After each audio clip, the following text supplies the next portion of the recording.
হৰে কৃষ্ণ। গীতা জ্ঞান উত্তম জ্ঞান, গীতা জ্ঞান পৰম জ্ঞান। কিন্তু এই গীতা জ্ঞান সকলোৰে বাবে হয়নে? নহয়। যেতিয়া আমাৰ জীৱনত কষ্ট হয়, সেই কষ্টনো কিয় হৈছে? আমিনো ক'ৰ পৰা আহিছোঁ, মৃত্যুৰ পিছত কলৈ যাম? এনেধৰণৰ প্ৰশ্নবোৰ যেতিয়া আমি কৰিবলৈ আৰম্ভ কৰোঁ বা আমাৰ মনত উদয় হয়,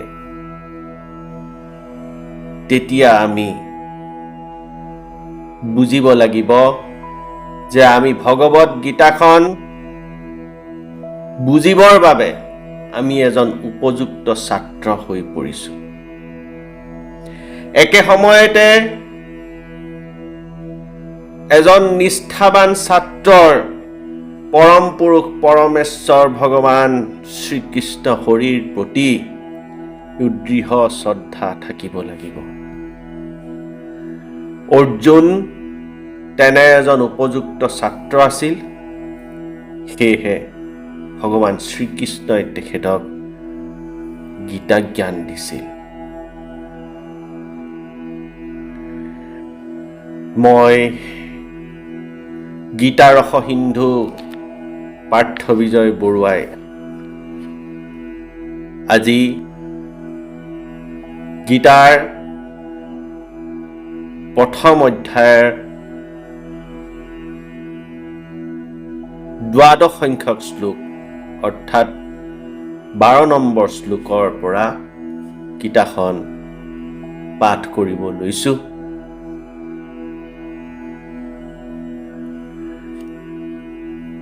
আমি প্ৰথম অধ্যায় অৰ্থাৎ বিষাদ যুগ, এই বিষাদ যুগৰ 12 সংখ্যক শ্লোকত অৰ্থাৎ 12 সংখ্যক শ্লোকত এনেদৰে কৈছে, তস্য সঞ্জনয়ন হৰ্ষং কুৰু বৃদ্ধ পিতামহ সিংহনাদং বিনদ্যস্য শংখং দধমৌ প্ৰতাপবান। অৰ্থাৎ ইয়াত আচলতে পিতামহ যি ভীষ্ম, যি কৌৰৱসকলৰ অৰ্থাৎ দুৰ্যোধনৰ ফালৰ সেনাপতি আছিল সেনাৰ, গতিকে পিতামহ ভীষ্মই সিংহৰ গৰ্জনৰ দৰে এটা বিৰাট শব্দ কৰি শংখ ধ্বনি তেওঁ কৰিলে আৰু ইয়াৰ ফলত দুৰ্যোধনৰ মনত অলপমান উৎসাহ আহিল। তেওঁ মনটো খুব আনন্দিত হৈ পৰিল। পিতামহ ভীষ্ম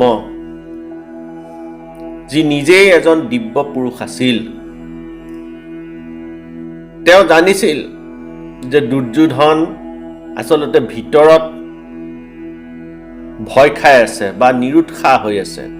সেয়েহে তেওঁক অকণমান উৎসাহ যোগাবৰ কাৰণে পিতামহ ভীষ্মই এই শংখটো সিংহৰ দৰে গৰ্জন কৰি বজাইছিল।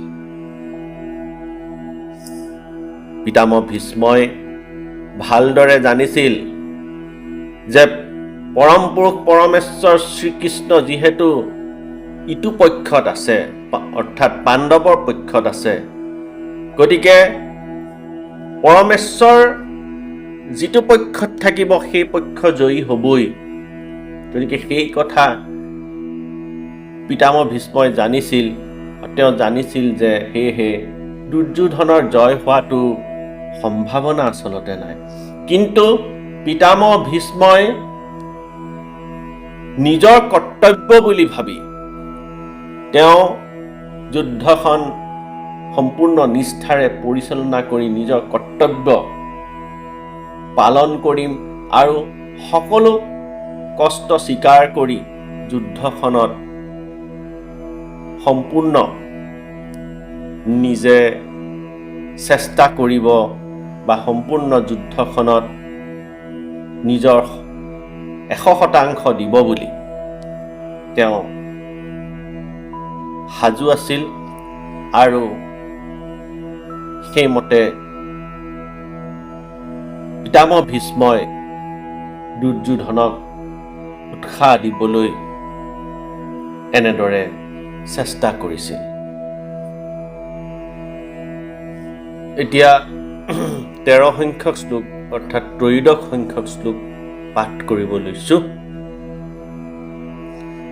আহক জানো 13 সংখ্যক শ্লোকত কি কৈছে। তত শংখাস ভৈৰস্য পনবানক গোমুখা সহসৈবা ভ্যহনন্ত সশব্দস্তু মূলোভৱৎ। অৰ্থাৎ যুদ্ধ সদায় ভয়ংকৰ হয় আৰু কুৰুক্ষেত্ৰ যুদ্ধ ইতিহাসৰ ভিতৰতে এক ভয়ংকৰ যুদ্ধ আছিল। যেতিয়া ভীষ্ম পিতামহে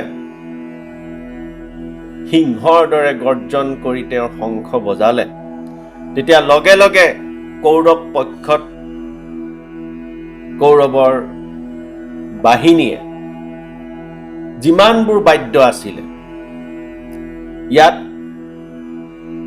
কৈছে যে ভৈৰী, প্ৰণৱ, আনক, গোমুখ ইত্যাদিবোৰ হ'ল বাদ্যৰ নাম। গতিকে এই বাদ্যবোৰো লগালগ বাজি উঠিল। এইবোৰ আচলতে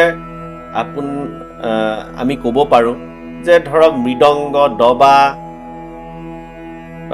ইত্যাদি ধৰণৰ পেঁপা, মানে ধৰক শিঙা, যিবোৰ গোমুখা মানে শিঙা, ম'হৰ শিঙা যিবোৰ থাকে তেনেকুৱা ধৰণৰ শিঙা, দবা, মৃদংগ ইত্যাদি বাদ্যবোৰ একেলগে বাজি উঠিল। আৰু এই বাদ্যবোৰৰ যিটো সানমিহলি শব্দ, সেই শব্দবোৰ কোনো সংগীতময় শব্দ নহয়, সেই শব্দবোৰ হৈছে ভয়ংকৰ শব্দ। ইমানেই ভয়ংকৰ যে মানুহে আচলতে শুনিলে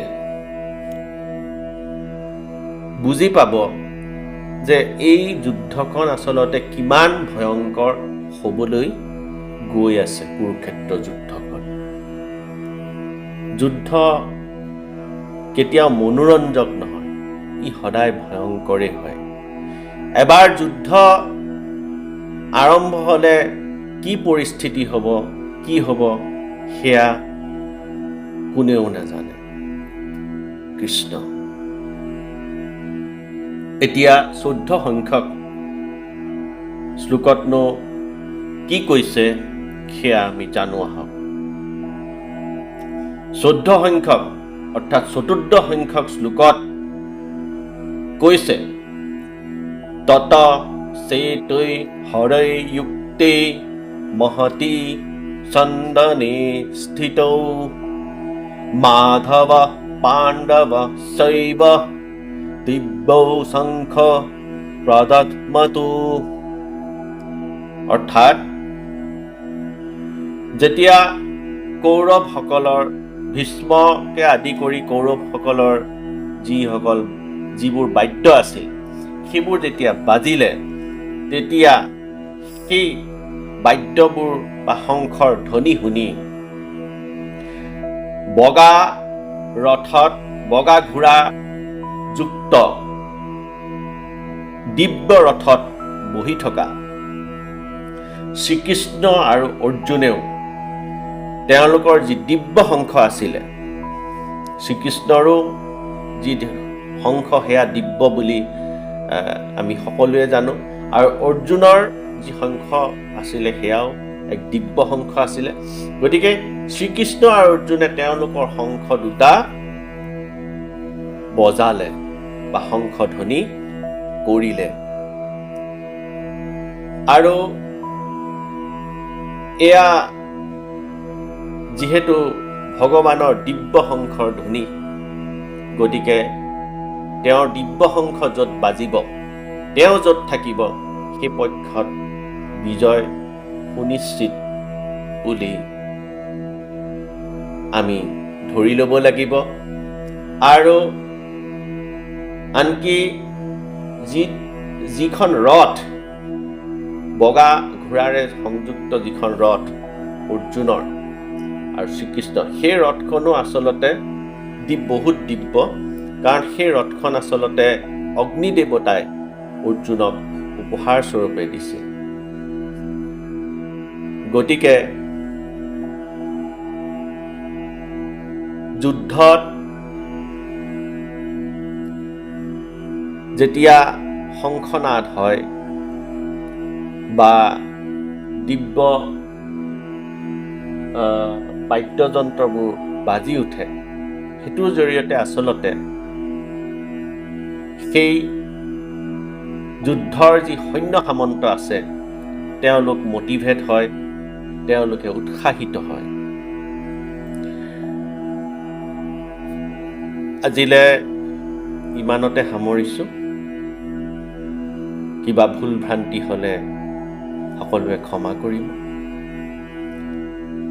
ভগৱন্তই সকলোকে মংগল কৰক, এই মোৰ তেওঁৰ ওচৰত প্ৰাৰ্থনা। হৰে কৃষ্ণ।